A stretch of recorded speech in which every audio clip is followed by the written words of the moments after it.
হ্যাঁ, শুরু করিতেছি মহান আল্লাহ পাকের নামে, যিনি পরম করুণাময় এবং অত্যন্ত দয়ালু। বাংলাদেশে ৪১টা বিদ্যুৎ কেন্দ্র বন্ধ হয়ে গেছে। আদানির বিদ্যুৎ বিল না দেওয়াতে আদানি বিদ্যুৎ সরবরাহ বন্ধ করে দিয়েছে এবং কয়লা নাই, গ্যাস নাই।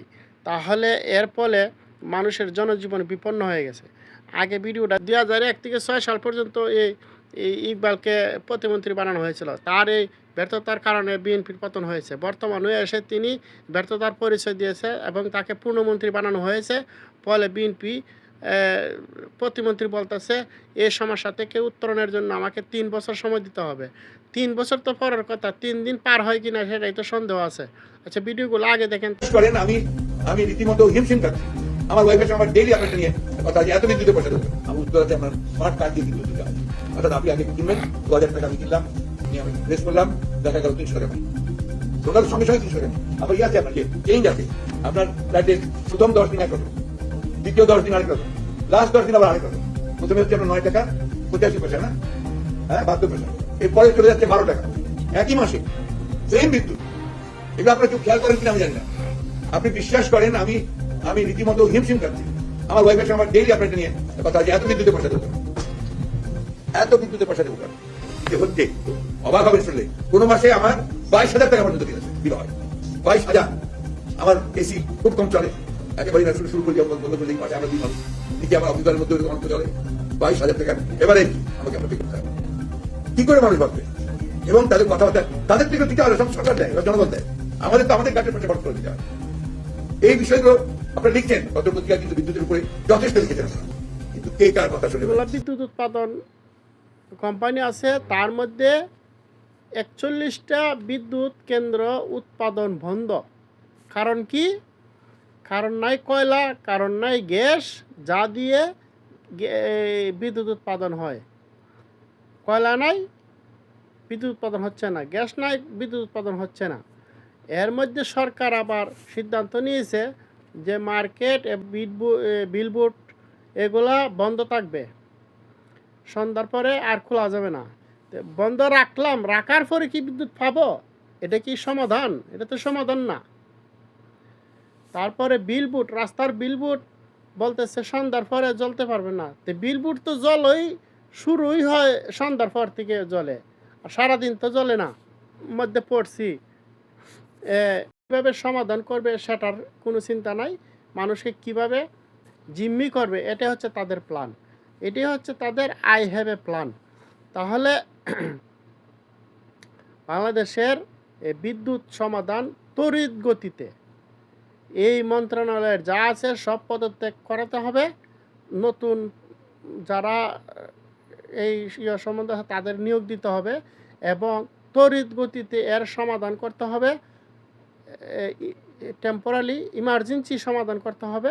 এরপরে যা কিছু করা লাগে দীর্ঘমেয়াদীটা পরে চিন্তা ভাবনা করবে, কিন্তু আগে ইমার্জেন্সি বিদ্যুতের সমস্যা সমাধান করেন।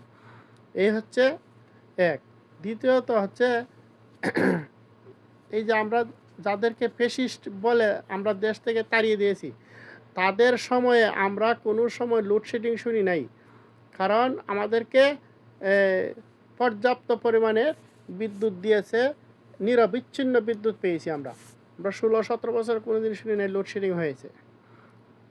তাহলে সরকার মার্কেট থেকে 8,900 কোটি টাকা বেশি বিদ্যুৎ বিলের বাড়তি আয় করেছে মানে অবৈধভাবে বিল বেশি দেখিয়ে 8,900 কোটি টাকা জনগণের হাত থেকে ছিনতাই করে নিয়ে গেছে।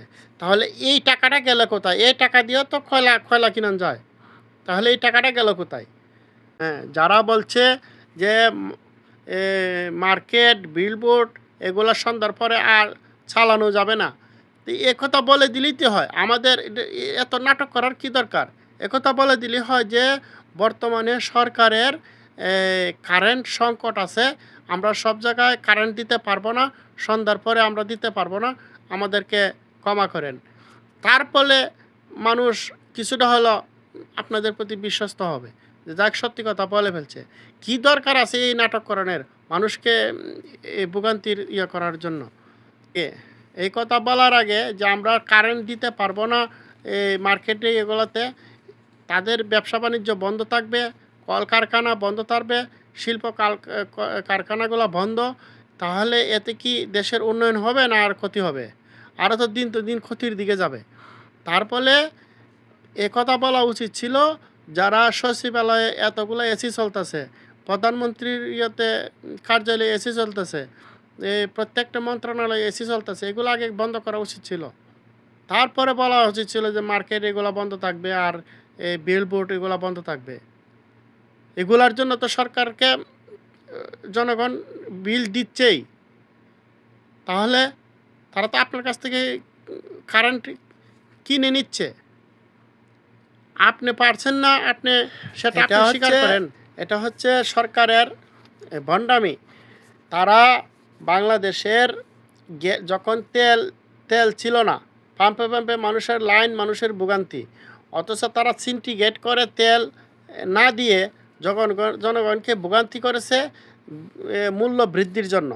যখন তেলের দাম বৃদ্ধি করা হলো, তখন তেলের আর সমস্যা সমাধান হয়ে গেছে। তাহলে তেল কোত্থেকে আসলো? তখন তার নতুন করে বিদেশ থেকে আসে নাই তেল। তাহলে এখনও এই বিদ্যুৎ নাই বলে তারা একটা সিন্ডিকেট করছে। আসলে মূলত বিদ্যুৎ আছে ঠিকই, কারণ বাংলাদেশের সক্ষমতা বর্তমানে 40,000 মেগাওয়াট। তাহলে বিদ্যুৎ সংকট হবে কেন? বিদ্যুৎ সংকটটি তারা সিন্ডিকেট করে বিদ্যুৎ উৎপাদন করছে না। তার কারণ আদানির বিদ্যুৎ কেন্দ্রগুলা বন্ধ করে দিয়েছে, তাদের বিল বাকি, তাদের টাকা পয়সা দেয় না। এই জন্য বিল বাকির কারণে তারা বিদ্যুৎ উৎপাদন করছে না এবং বিদ্যুৎ সরবরাহ হচ্ছে না।